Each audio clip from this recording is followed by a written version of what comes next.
So I wanted to talk about, I said in another video how there's an alarmingly high correlation of cluster B personality disorders and people who identify as trans in some way, shape, or form.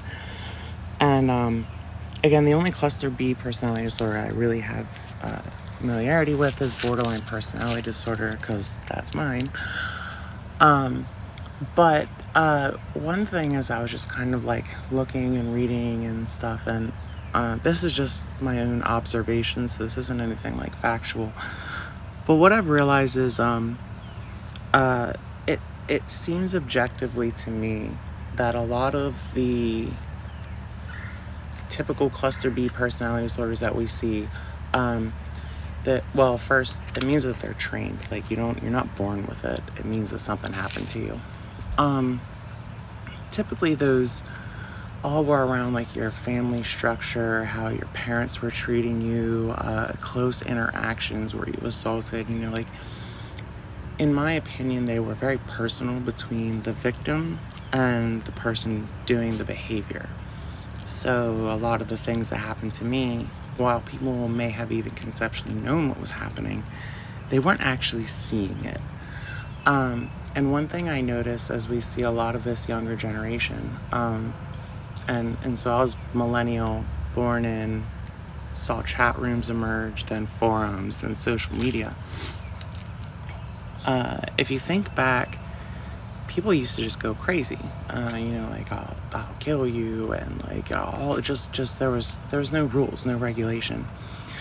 Now, when we think about trauma and people directly assaulting, and causing these cluster B personality disorders, I think we need to start looking at, so what's this mean when we have a kid who may not be experiencing the trauma because they may not be that person who's getting it, but they're watching the pack mentality online of what happens if you're different.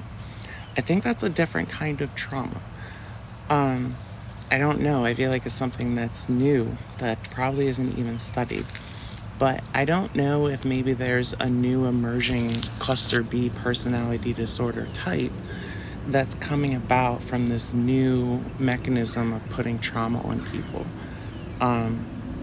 Because we don't think about it. And think about, like, at least when I was younger and like sitting there arguing, going crazy savage on people, and we're just pulling out all the big guns. And like, there's kids seeing this. There's kids seeing that adults will rip each other apart like this. There are kids who are literally going through.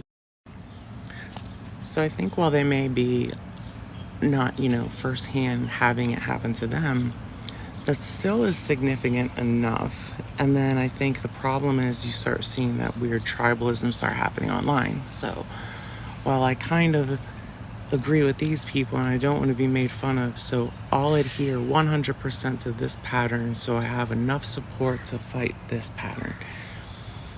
It's like we created some weird structure to reinforce.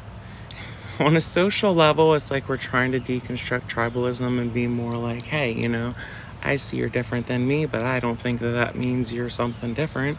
Let's try and interact. But on the social scale, that's like the social media and internet scale, that's not really, it's like we're becoming very tribalized there. And it's difficult. It's difficult for a kid who's probably trying to, this is me, conjecture, whatever. I would imagine that it's really hard for a kid to try to figure out what values they should even entertain as being right. What should they even think right now when their sole focus is, which ideas do I need to regurgitate so my friends accept me, my family accepts me, I make sure that I'm not becoming a type. Like, we as adults need to start throttling ourselves back, because we're giving examples to youth of how to behave, and